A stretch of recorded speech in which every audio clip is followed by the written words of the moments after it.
The story isn't for views, it's a lesson. One man walked away too soon, and life made sure he learned. He was drying the skillet when I said it. I don't even know why I said it. Maybe it was a joke. Maybe I wanted a reaction, or maybe I just didn't think. You could leave tomorrow and nobody would notice. I laughed, glancing up from my phone with that half smirk I always wore when I was trying not to sound insecure. He didn't smile back, didn't say a word, just looked at me for a second too long, then folded the dish towel neatly, like it was the most important thing in the room. It was still early. The sunlight through the kitchen window looked warm on his skin, soft on his shoulders. But there was something in the way he stood there, hands still, eyes quiet, that made the air feel colder. He took his coffee black, and that mug was the last thing he touched before he disappeared from my life. If you're still listening, and any of this feels uncomfortably familiar, hit like and subscribe. Most people just listen in silence, but that one click tells the team these stories matter. By lunchtime, the front door was unlocked but closed. His boots were gone, his backpack too. The toothbrush I always nagged him to replace was no longer in the holder. Yeah, I called him once, it rang, then stopped. The second time, straight to voicemail. By the third time, I didn't bother leaving a message. I assumed he was being dramatic. He'd cool off, come back. He always did. We'd argue quietly, like we did everything. Passive cuts dressed as banter. Then he'd fix something in the house or make dinner like nothing had ever been said. That was our pattern. But this time, he didn't return for dinner, or the next morning, or the one after that. I stood in the hallway and stared at the dresser. His keys were on top, laid gently next to the small cedar box I gave him for his birthday. The box was open, empty. I ran my thumb over the edge, hoping to feel some explanation, some clue, but it was just wood and silence. By Thursday, I started checking local hospitals, not out loud, just little searches on my phone between meetings. Friday night, I opened his laptop. It had been wiped clean, not reset, erased, like he never existed. His email accounts wouldn't load. Even the photos we took together on that weekend in Austin, gone from the cloud. My name didn't autofill when I tried searching his Spotify, even though we shared playlists. Saturday, my sister called. He's just sulking, I told her. He's being ridiculous. He'll be back. But by then, I'd noticed the framed photo on my nightstand was gone. I didn't remember moving it. I didn't remember him taking it. And that, somehow, was worse, because that photo had sat there for 3 years, through fights, birthdays, holidays, and quiet nights. And now it was gone. And I didn't even see it leave. I kept telling myself he was making a point, that this was still part of the conversation, that I just needed to wait it out. But somewhere deep in my stomach, I knew this wasn't a fight, this was a goodbye, and he never said a word. The first time I called, it rang twice. The second time, once. By the third, nothing, just silence, and the robotic voice telling me the number was no longer in service. I stared at my phone like it had betrayed me. I didn't leave another voicemail. What would I even say? Come home so I don't have to admit how far this has gone? I texted something pointless. Let me know you're okay. It stayed unread. I sent another 2 hours later, then one the next morning. Nothing dramatic. Just breadcrumb texts, hoping he'd follow them back. But he didn't. He wasn't following anything. By Sunday night, I opened Venmo to send rent and the account was gone. Not deleted. Gone. No trace. Just a red error message where his name used to be. I checked our shared Netflix profile next, almost out of habit. The user M had vanished, our favorites, our lists, the goofy profile icon he changed every month. All of it gone, replaced by an empty add profile screen. I stood there with the remote in my hand for a solid minute, my thumb hovering over the back button. I still kept up the performance, though. He's being dramatic, I told my sister while folding towels. You know how he is. He'll come crawling back when he realizes I'm not chasing him. She didn't say anything, just made that noise over the phone, half breath, half doubt. That week, I logged into our mortgage account to pull a copy of the statement. We were supposed to review our payments before the adjustment hit, but when I signed in, the screen said, no active loans associated with this profile. I blinked, refreshed, tried again. Then I looked at the fine print. Ownership, now listed under an LLC I didn't recognize. My stomach dropped. I checked our old emails for any alerts, but there were none. No notifications, no red flags, just quiet, behind-the-scenes action. I even pulled the last printed copy I could find from our filing drawer. It still had both names, but now only mine was gone. That was the first night I actually said his name out loud while alone in the house. Not in anger, not in confusion, just in a whisper, like saying it might rewind the tape. I tried to FaceTime him the next morning. The call opened, black screen, then dropped. My contact list still had his name, but when I tapped info, his photo was gone. Blank avatar. Like I was calling a placeholder. I stopped pretending to be calm after that. I searched his name online, but his LinkedIn had vanished. His old woodworking business page? Disabled. The phone number listed on Yelp for custom cabinetry just rang and rang. The last photo of us together on Instagram, me in a sundress, him behind the grill, was no longer tagged. My profile still had him, but his had ghosted itself. I went looking for that cedar box again, the one I gave him. I dug through drawers, behind the nightstand. Nothing. But I found the receipt, still in my jewelry box, dated, traced, real. And somehow, that made it worse, because I was starting to realize this wasn't a tantrum, it was a blueprint. He hadn't disappeared, he had removed himself, quietly, efficiently, and with the kind of care that doesn't come from anger, it comes from certainty. And I had no idea when he started. Yet I opened the refinancing folder twice before I realized something was wrong. I needed to lower the rate before the reset, especially now that everything was in my name. At least, I thought it was. I filled out the online application, uploaded all the standard docs, and hit submit. 2 days later, the broker called. "We're missing the deed," she said casually. "Title search says the property's in a trust. Do you have the trust documents?" I sat on the edge of the bed, laptop open beside me, her voice rattling in my ear. "Trust? What trust?" There was a pause. Then she read the name out loud. Something I didn't recognize. Marfield Holdings LLC, or something like that. Dated almost 11 months back. Signed, notarized. I laughed, actually laughed. That has to be a mistake. We bought the condo together. Both our names are on everything. But I knew before I finished the sentence that it wasn't true anymore. The copy of the deed I had printed last spring, still in a blue folder in the filing cabinet, was now obsolete. Somewhere along the line, he transferred it, quietly, without telling me, and I'd been too distracted to notice. I told myself it had to be some shady legal trick, something temporary. Maybe he forged it, though deep down, I knew better. He was methodical, boring even. He didn't forge things. He filed them properly and waited.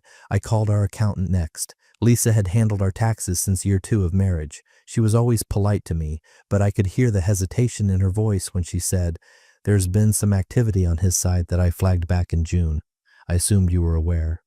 "What kind of activity?" "Withdrawals, recurring transfers, modest at first, then more structured, all going into a custodial business account tied to that same trust. It's all legal. Very clean, actually. Not hidden, just efficient." Efficient. That word hit like a slap. I scrolled through our joint account. It looked normal. Until I opened the full statement history.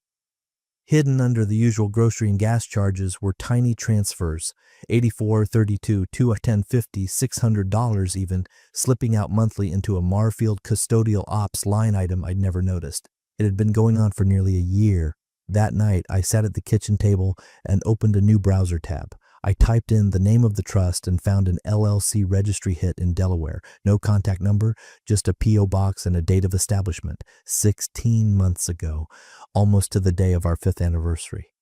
I stared at the timestamp, wondered if he was planning it even then, while we were cutting cake in the backyard under string lights.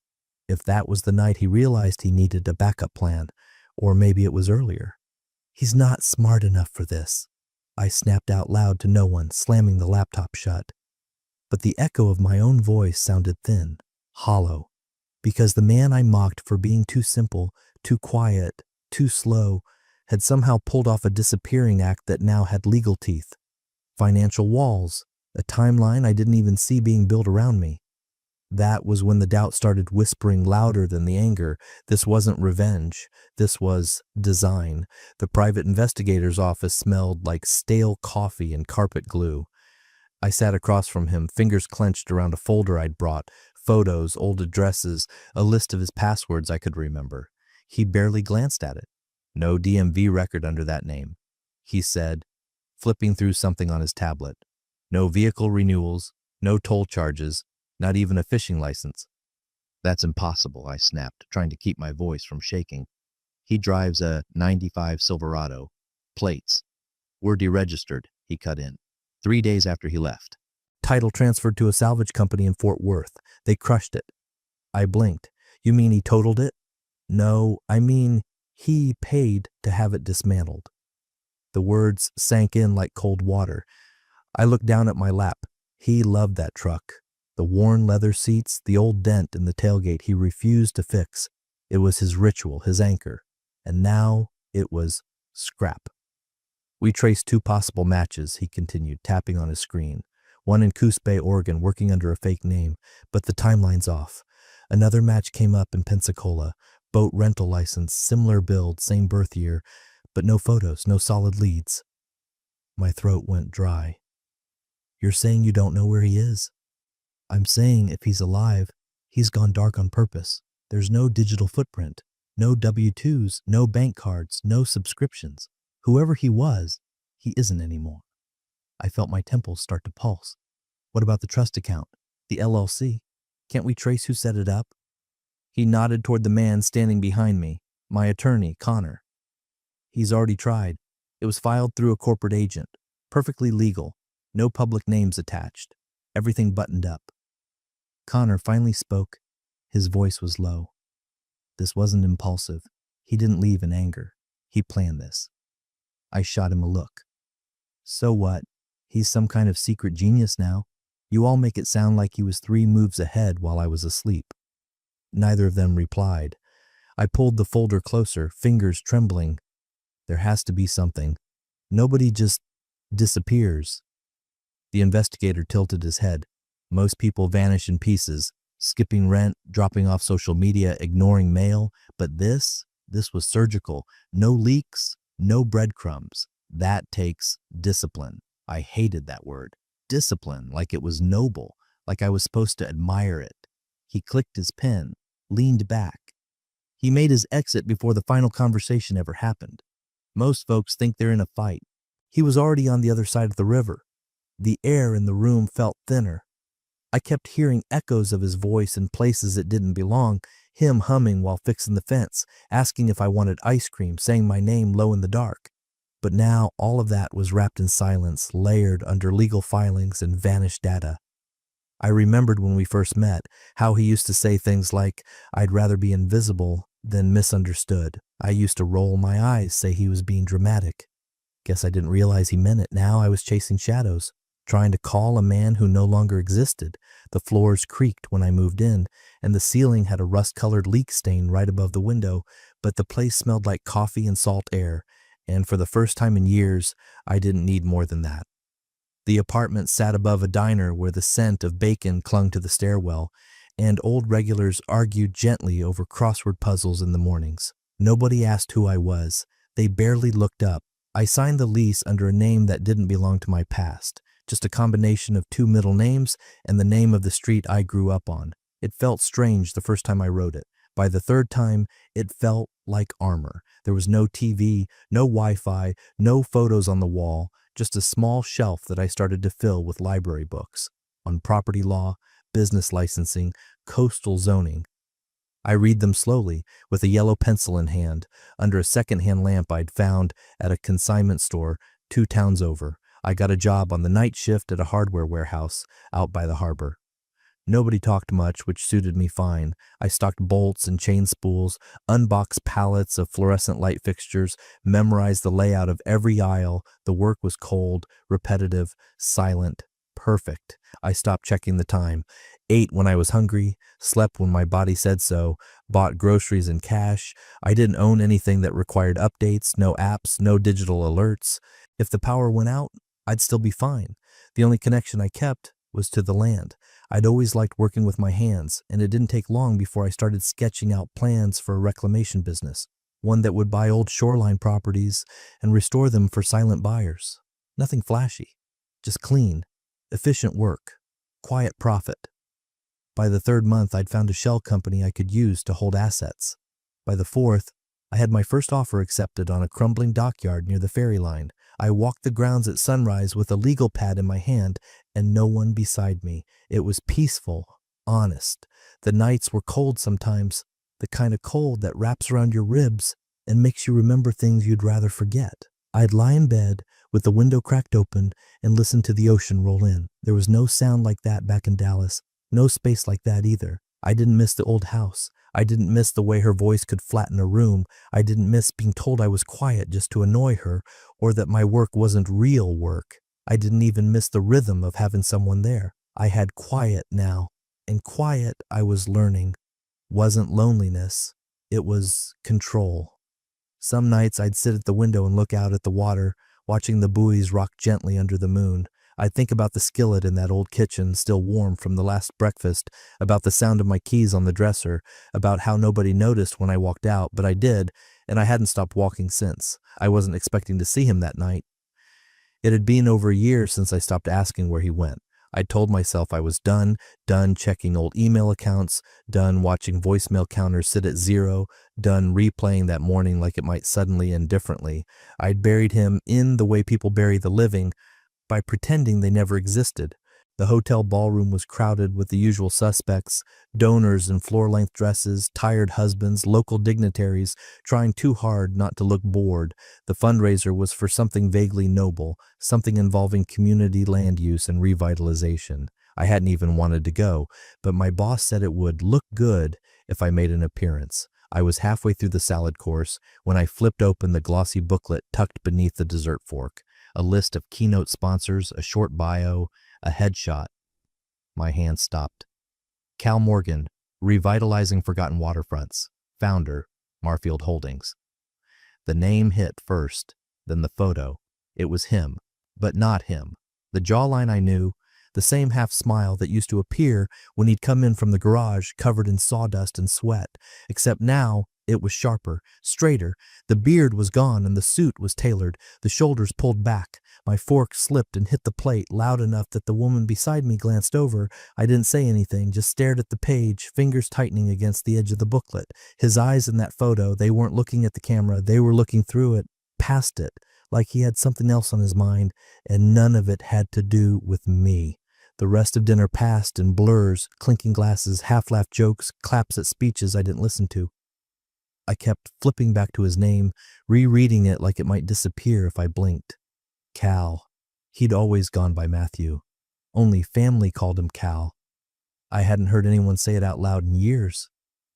I looked around the room, suddenly aware of every corner, every doorway, every tall man in a dark jacket. But he wasn't there. He wasn't trying to be seen. He didn't need to be. Because the man I once shared a mortgage with, the man who used to kiss my forehead when he thought I was asleep, was now headlining real estate panels and rebuilding waterfronts in cities I'd never visited. He'd found a way to be not just gonky but forward. There was a line in his bio I kept circling, reclaiming what others discarded. I didn't know if he wrote it or if it was some PR person's idea of clever branding, but it landed like a gut punch. 'Cause I had discarded him, laughed at him, shrugged off his presence like it was optional. And now, somewhere out there, he was thriving, without me. I'd rehearsed the moment more times than I could count. What I'd say when I finally saw him again, how I'd explain myself without sounding pitiful, how I'd remind him, gently, casually, that we had a history, that there were things only I knew, things time and distance couldn't erase. The flight to Portland was smooth, the rental car less so.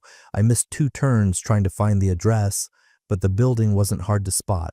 Glass and steel perched on a corner with ocean light pouring across its facade like something out of an architecture magazine. A plaque on the stone wall out front read simply, Marfield. I parked half a block down and sat in the car for almost 20 minutes before I worked up the nerve to step out. My heels clicked against the sidewalk, sharp and too loud in the morning quiet. I wore a navy blazer I hadn't touched since the pandemic, and a white blouse I steamed twice in the hotel room. No one else seemed to be waiting, just me, standing alone in front of a glass lobby that reflected a thinner, older version of myself back at me. I waited 2 hours. People went in and out, young, polished, confident. None of them looked my way. A few held key cards, others gave quick names and walked past the front desk like they belonged. I stayed planted on the bench by the planter, phone in hand, heart tight in my chest. At 11:07 a.m., I walked in. The lobby was colder than I expected. Pale wood floors, black metal accents, a quiet hum from somewhere above. The receptionist didn't look up right away. She was maybe mid-20s, glasses perched low on her nose, typing something with precision. "I'm here to see Mr. Morgan," I said, trying to sound like I did this kind of thing all the time. She glanced up. Her smile didn't reach her eyes. "Do you have an appointment?" "No, but he'll want to see me." Her eyebrows lifted a millimeter. "I'm sorry, Mr. Morgan doesn't accept walk-ins." I laughed too loudly. "I'm not a walk-in. I'm his wife." The words sounded strange in my mouth. Dusty. She looked at me longer then, not suspicious, just neutral, like someone scanning a barcode and finding it expired. "I can show you," I said, fumbling to unlock my phone. The screen stuck, then flashed white before loading my photos. I scrolled fast, too fast, finally finding the one I knew would work. Our wedding photo. Sunset in Austin, the lake behind us, his hand on my back, mine on his chest. I turned it to her like it was proof of life. She looked at it, really looked, then handed the phone back with a calm shake of her head. "That part of his life is closed, ma'am." Ma'am. The word hit harder than the rest. I stood there, frozen, gripping my phone like a lifeline, waiting for the moment to pivot, for her to say, "Wait here, let me call up," or, "He might want to know you're here." But she didn't. She returned to her keyboard like I'd never existed, like he'd never said my name in the dark or built a house with his bare hands so we could have a future. I backed away, slowly, pushed through the glass doors with both palms as if the air inside had grown too heavy to breathe. On the sidewalk, the sun was too bright. The wind came in sharp from the ocean, and I pulled my blazer closed, suddenly cold despite the heat. I'd crossed a continent to see him, and couldn't even get past the front desk. Connor called me at 6:12 a.m. I ignored it the first time, assumed it was a scheduling mix-up or some client emergency that had nothing to do with me.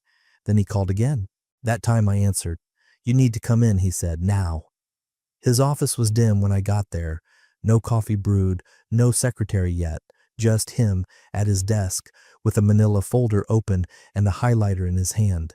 He didn't look up when I walked in. "Is it the condo again?" I asked, dropping my purse beside the chair, because I already told the bank I'd... "It's not the condo," he said, still reading. "It's the beach house." I froze. The beach house had been our dream property, a weathered 2-story off Route 1 with a wraparound porch and faded blue shutters, tucked behind a line of fir trees just off the coast. We bought it with a down payment I thought came from our shared savings. "Please tell me there's not a lien," I said, already bracing. Connor finally looked at me. "No lien, but it's not yours." I blinked. "What do you mean it's not mine? It's in both our names." It was, for a time.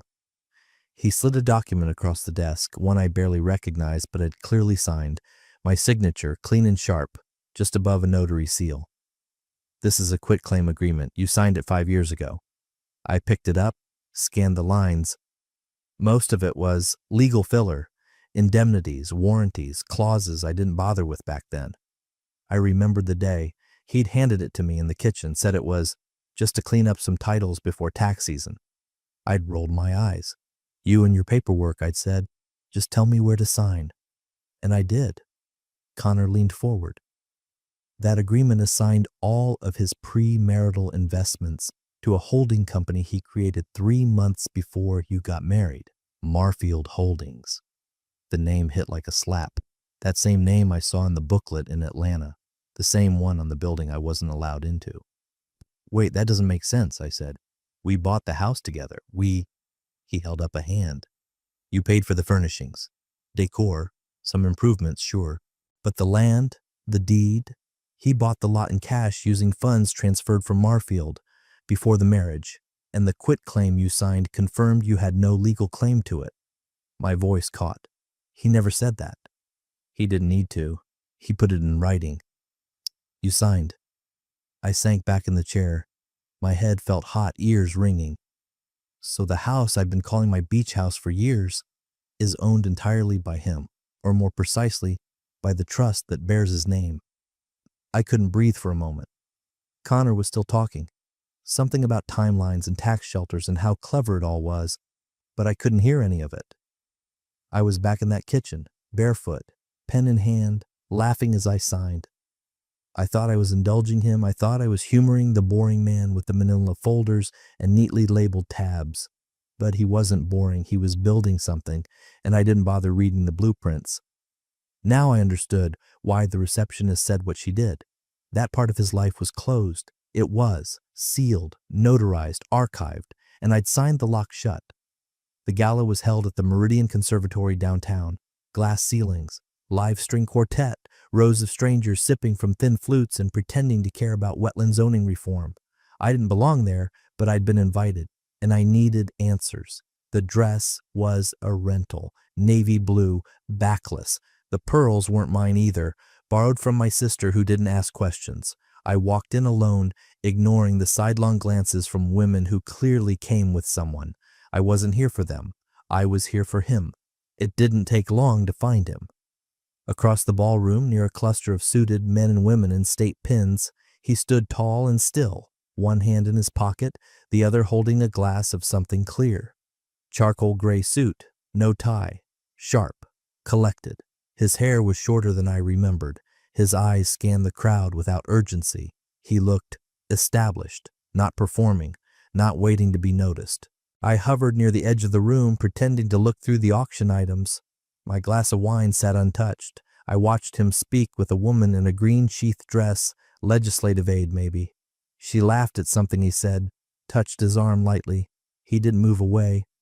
I wanted to interrupt, but I didn't, not yet. Instead, I watched, all night. Every time he turned, every room he entered, not once did he look in my direction. It was like I didn't exist in his line of sight, like I'd become the ghost in his story. My heels started to hurt around 10. My confidence cracked around 10:30. At 11:04 p.m., I saw him hand his valet ticket to the attendant near the archway of hanging orchids and pressed glass doors. I moved fast. Wait. He turned only slightly. I stepped in front of him. Why didn't you just tell me you were leaving? It came out quieter than I planned. Not accusing, not angry, just desperate, small. He looked at me then, really looked. The kind of look you give a painting you once admired in another life. His eyes didn't soften. They didn't harden either. They just absorbed. For a moment I thought he might answer, that he'd say something cinematic, something that would make all the pieces click into place and relieve me of the question that had rotted in my chest since that quiet Sunday morning. But he didn't. Instead, he turned back to the valet stand. The attendant handed him his coat. He slipped it on slowly. No rush. Then he looked past me, nodded politely, and stepped into the black sedan waiting by the curb. I stood there in borrowed pearls under a chandelier I couldn't afford, surrounded by people who didn't know me and wouldn't have cared if they did. The car door closed with a quiet click, and he was gone. Again. She stood just outside the curb line, a soft glow from the marquee lights catching in the borrowed pearls at her throat. Her hands were clasped in front of her like a schoolgirl waiting for forgiveness, and for a moment I almost didn't stop, almost left the door open, stepped in, and disappeared again without a word. But I didn't. I turned to her. One last time. She searched my face like there was still something buried inside me she might recognize, a flicker of softness, some old wiring of affection that might spark under the right words. I gave her none of that, because if you thought I didn't matter, I said, steady as the tide, then disappearing was the only way to prove otherwise. Her lips parted, maybe to argue, maybe to apologize. I'll never know. I didn't wait.